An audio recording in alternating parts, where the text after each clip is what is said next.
برادران طریقت، السلام علیکم۔ حق موجود، ہماری کوشش ہوتی ہے کہ جو طالبان حق ہیں، جو تصوف کی راہ میں گامزن ہیں، ان لوگوں کو عقائد سکھائے جائیں، ان کو عقائد کا صحیح علم ہونا چاہیے۔ تو آج کا موضوع صوفی کے لیے شرک کیا ہے۔ مذہبی لوگوں کے لیے، عام لوگوں کے لیے جو شرک ہے اس کی تو ہم نے وضاحت کر دی ہے دوسری ویڈیو میں۔ تو اس ویڈیو میں ہم یہ بتائیں گے کہ صوفی کے لیے شرک کیا ہے، کیونکہ صوفی کا حال عام بندوں سے ذرا بالا تر ہے۔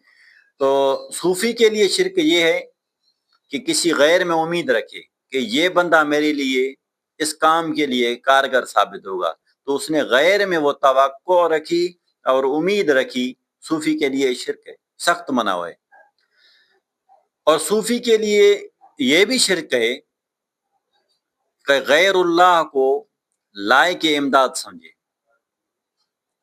ما سوا اللہ کے کسی کو بذات خود لائق امداد سمجھے، یہ بھی صوفی کے لیے شرک ہے۔ اور صوفی کے لیے یہ بھی شرک ہے کہ خیر ہی و شر ہی کو غیر سے سمجھے، خیر اور شر کو غیر سے سمجھے، یعنی خیر اور شر جو ہمیں مل رہی ہے، جو ہم سے جو برتاؤ ہو رہا ہے خیر کا یا شر کا، یوں سمجھے کہ یہ بندہ مجھے نقصان دے رہا ہے، یہ بندہ مجھے فائدہ دے رہا ہے۔ صوفی کے لیے یہ بھی شرک ہے۔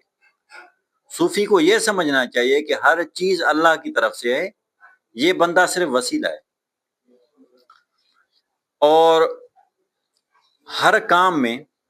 ہر کام میں اگر کسی کی طرف وہ یوں رجوع ہوتا ہے کہ یہ بندہ اپنی حیثیت سے میری مدد کرے گا، میرا یہ کام کرے گا، یہ مسئلہ حل کرے گا، تو صوفی کے لیے وہ بھی شرک ہے۔ اور صوفی کے لیے سب سے بڑا شرک یہ ہے کہ وہ جو قلب ہے انسان کا، جس کو عرش اللہ کہا گیا ہے، اس میں کسی غیر کو بٹھائے۔ صوفی کے لیے سب سے بڑا شرک وہ ہے۔ اور صوفی کے لیے یہ بھی شرک ہے کہ وہ اپنے دم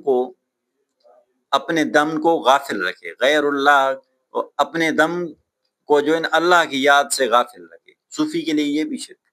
تو صوفی کی زندگی بہت محتاط ہے۔ کسی عام بندے کے لیے کہا جائے وہ تو پھر چل جاتا ہے، لیکن یہ تو خاص ہے جو اللہ تعالیٰ نے فرمایا ہے کہ حسنات الابرار سیئات المؤمنین، یعنی جو صوفی ہے، مومن بندہ ہے، تو اس کے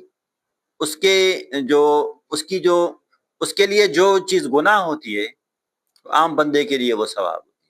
اب اس پر گفتگو کریں گے تو بہت لمبی ہو جائے گی۔ تو صوفی کے لیے ایسی چھوٹی چھوٹی باتیں بھی شرک کے دائرے میں آ جاتی ہیں۔